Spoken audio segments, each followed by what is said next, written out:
My biggest mistake was thinking I still had time. I did not think that once or twice. I built entire years on that thought, maybe entire decades. I thought I still had time to change, time to start, time to fix things, time to say what I needed to say, time to become more disciplined, time to take my health seriously, time to build something of my own, time to be more present, time to repair relationships, time to stop drifting, time to stop delaying, time to finally become the man I kept promising myself I would become. I thought all of that would still be waiting for me later. And if I could tell you one thing with absolute honesty now, it would be this. Later is where too many people bury their lives. When you are young, time feels generous. Even when life is hard, even when money is tight, even when you are tired, there is still this quiet assumption beneath everything that you have room. Room to mess up, room to restart, room to waste a little, room to delay, room to live halfway for now and fully later. That assumption is one of the most dangerous comforts a person can have, because time does not leave all at once. It leaves in invisible pieces. A year here, a season there, a few postponed decisions, a few neglected truths, a few not yet moments that feel harmless when you say them. Then one day you look up and realize your life is no longer ahead of you in the way it once was. It is around you, behind you, inside the choices you already made and the ones you kept not making. I spent much of my life acting like time was patient. I thought it would wait for me to get serious. I thought it would wait for me to stop being afraid. I thought it would wait for me to feel ready.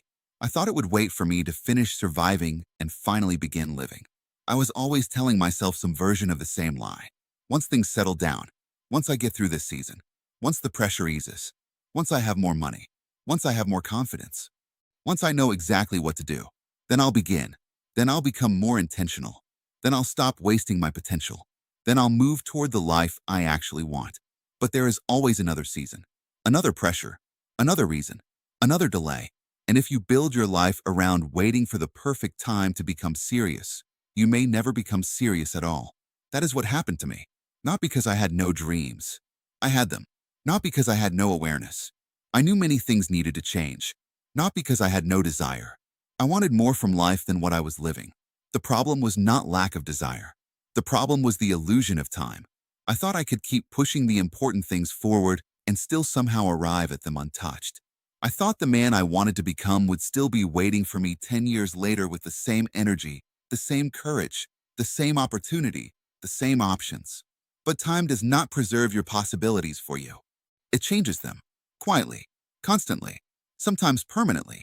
I think this mistake shows up in ordinary ways long before it becomes tragic. You tell yourself you will start taking care of your body next month.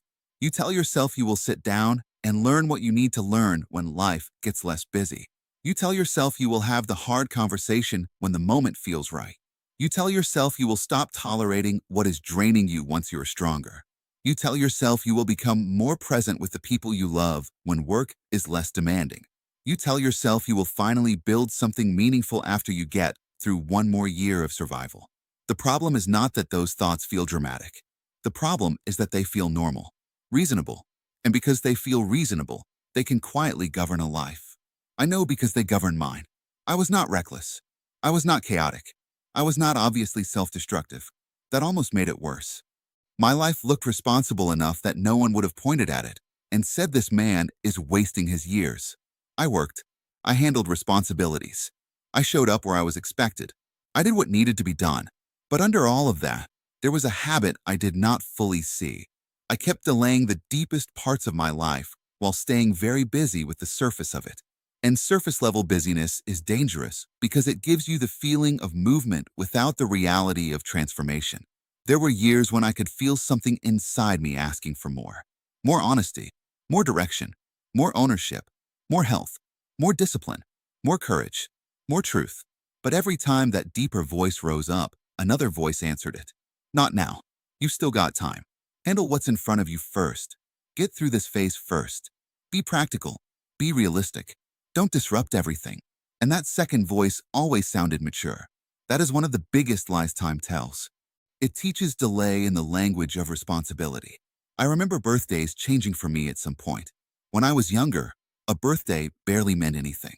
Another number, another year, still plenty of life ahead. But somewhere along the way, Birthdays started feeling quieter and heavier. Not sad exactly, just honest. Because they began measuring something I had spent too long treating casually. They began asking questions I had avoided. What have you done with the years you already had? What has all this time built in you?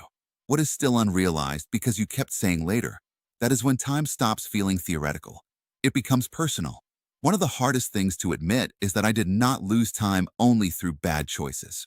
I also lost it through neutral choices repeated too long, through living on autopilot, through staying comfortable in patterns that no longer served me, through saying yes to what was expected and no to what was deeply needed, through postponing changes that scared me, through assuming relationships would stay strong without intentional care, through assuming my body would stay available without disciplined stewardship, through assuming there would always be another chance to become more focused, more awake, more honest, more whole. There is a way people talk about wasting time that makes it sound dramatic. Like wasted time only happens through wild behavior or obvious failure. But a lot of wasted time looks respectable. It looks like years spent being needed but not becoming. Years spent earning but not building. Years spent functioning but not reflecting. Years spent showing up physically while absent emotionally.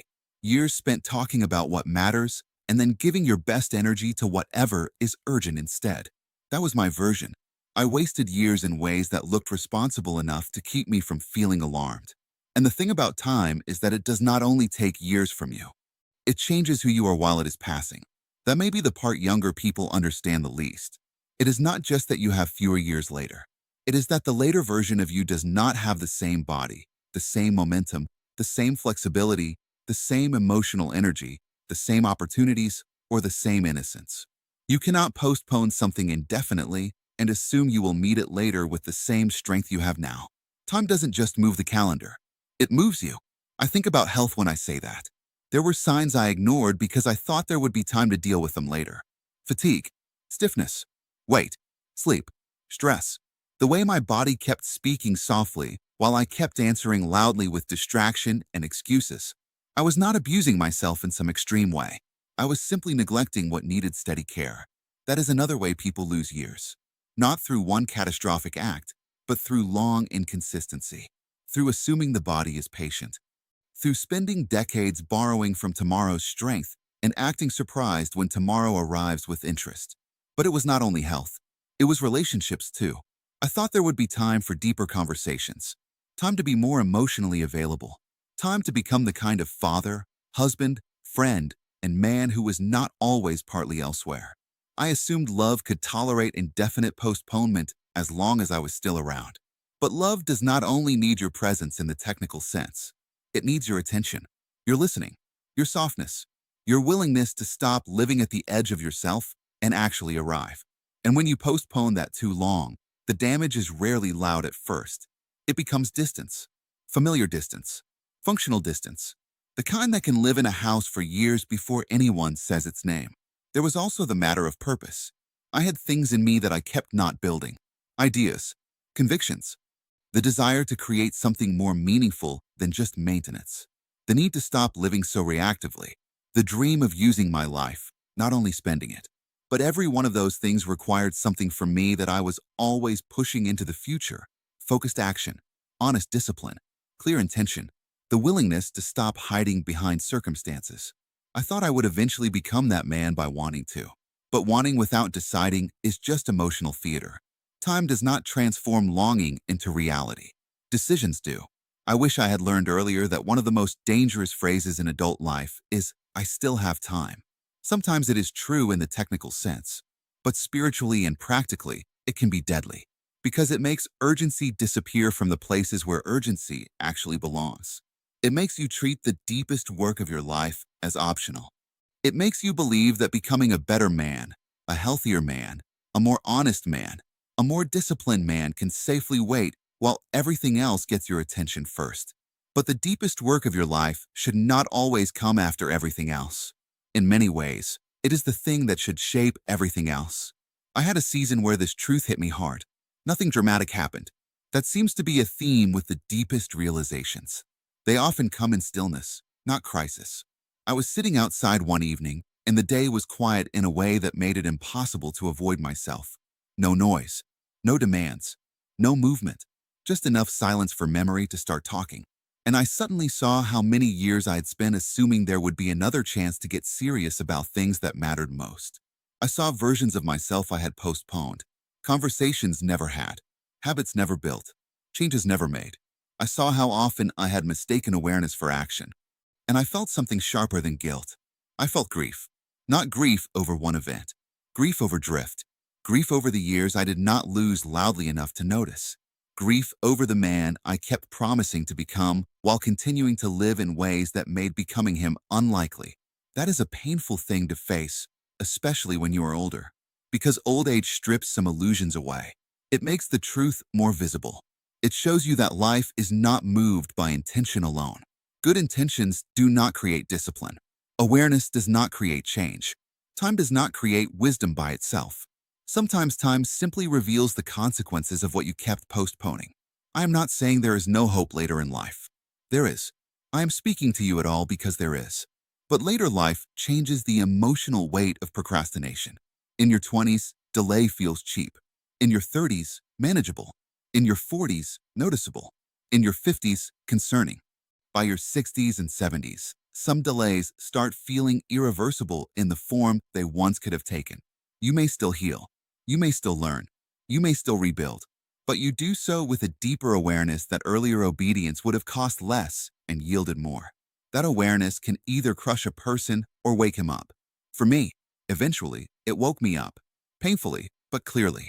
I began to understand that time is not something you manage only with calendars. You manage it with courage, with priorities, with standards, with boundaries, with discipline, with truth. If you do not have those things, the hours will fill themselves with whatever is easiest, loudest, or most familiar. And later you will look back and call it a busy life when often it was just an unguarded one.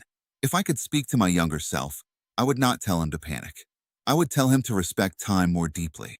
I would tell him that the years ahead are not just there to be spent. They are there to be shaped. I would tell him that delay has consequences even when everything still looks fine. I would tell him that every year he assumes he still has plenty of time. He should ask what exactly he is doing with the time he already has. I would tell him that the right time for honesty is rarely later. The right time for discipline is rarely later. The right time for health is rarely later. The right time to repair what matters is rarely later. Most of the time, later is just a softer word for avoidance. I would also tell him that he should not confuse comfort with peace. I did that for too long. I thought that because life was not exploding, I was okay. Because the bills were paid, I was okay. Because I could still function, I was okay. Because no one was forcing a confrontation, I was okay. But comfort is not peace. Comfort is often just the absence of immediate pressure. Peace is what grows when your life is aligned. And alignment requires timely courage. It requires acting before crisis forces you to. There is another thing I wish I had understood. Time is not only generous, it is selective. It offers some opportunities only in certain seasons. The chance to build certain habits with a younger body. The chance to parent children at a particular age. The chance to speak before someone hardens, leaves, or disappears. The chance to start when your energy is different. The chance to become something before your identity gets too attached to staying the same. When people say there is always time, they often mean well. But that is not fully true. There is often still some time for something. But there is not always time for the same version of it. That is why I say my biggest mistake was not one bad decision. It was the belief that I could indefinitely postpone becoming serious about the things that mattered most and still arrive at them with equal opportunity. I was wrong. Time moved. I moved. Life moved, and by the time I saw clearly, some things had become heavier than they needed to be. Still, I want to end this with truth, not despair. Because the point of late understanding is not only to mourn, it is also to warn. If you are listening to me now and there is something in your life you keep placing in the future, ask yourself whether you are doing that because it truly needs time, or because you are afraid of what action will demand from you now. Ask yourself what you keep assuming will still be there unchanged later. Ask yourself whether you are respecting time or merely spending it. My biggest mistake was thinking I still had time. And by the time I realized how dangerous that thought had been, time had already taken more than I meant to give. So hear me clearly. Do not wait for urgency to appear in places where wisdom is already speaking. Do not wait for pain to force what discipline could choose. Do not wait for loss to teach what attention could prevent. Use the time you have while it is still yours in this form. Because one day, without drama and without warning, later becomes now. And now tells the truth.